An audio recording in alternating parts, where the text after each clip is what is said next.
What's the name, please?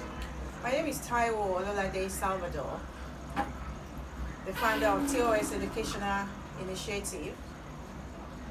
With TOS Educational Initiative, we promote reading and writing. Education is key. We also promote gardening and recycle. Okay. All right. So basically, let's hear your views about the WAEC examinations. I mean, it's been a back and forth debate, and very recently the Southwest states are showing interest. They are ready to go ahead, but the body language from the federal government is a no. What's your views on that? I want to believe that the federal government is trying to be very cautious in a way that when you compare what is going on in the world, our children are very precious to us. We don't want to lose anyone. So that is my belief in that, their decision making. But when it comes to preparation, planning, I think they should look into that area. Being that is, if one state is going to do the examination for this month, then another state can take up all. It's only SS3 they are going to be doing WAEC now. There's a way they can plan it. I need all the think tank to come together and fashion out a program, a way that all these kids cannot just sit down.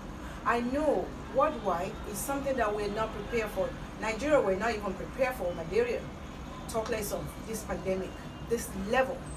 So, if all the think tanks can come together and bring out something to cater to these children, we can't just sit down like this and keep looking at them. They have to move on in life.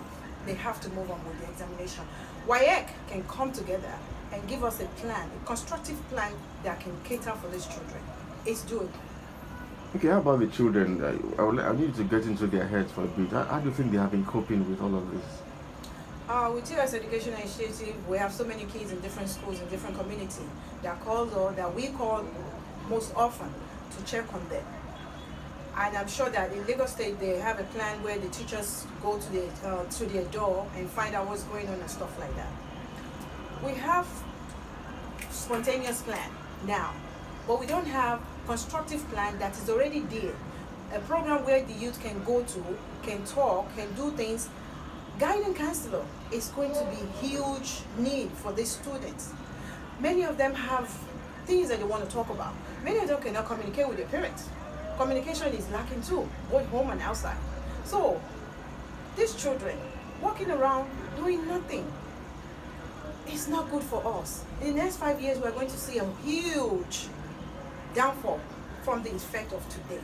So, Lagos State government or other state government need to spring up new idea whereby we can be able to reach all these students and civil society NGOs also. I know some of them are doing a lot too.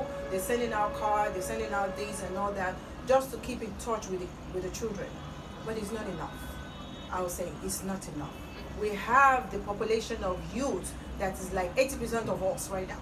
Okay, finally, what will be your message to parents as children keep staying at home? What would you say to parents, especially looking at the kind of impacts they can have on their children in this moment? Wow, my parents, I need you all to be calm. This is a period that we all need family values together. We need communication. We need to get to them. If we have not been doing it before, this is the time that we need to speak up. Let's hear their mind. Let them talk to us. Stop judging them. Don't put them down. Don't stigmatize them. They are going through a lot. If we are going through something and we are all screaming that we are going through this, they are going through 100 times of that. In terms of communication, in terms of education, we are lacking them. We need to find out how we can get through to them. Let them be able to talk to us. Let them be able to be free with us. If we have a communication with our children, with our words, a lot of things that's going on now with the issue of rape, with the issue of abuse and stuff like that can be minimized. And also, even if it's the family that is abusing them, they too can have somebody to talk to. Our police have to be trained in the area of taking information and not degrading and not victimizing the victim already. So, communication and education is what I would advise all our parents and all our stakeholders to please give it to them at this time. Thank you.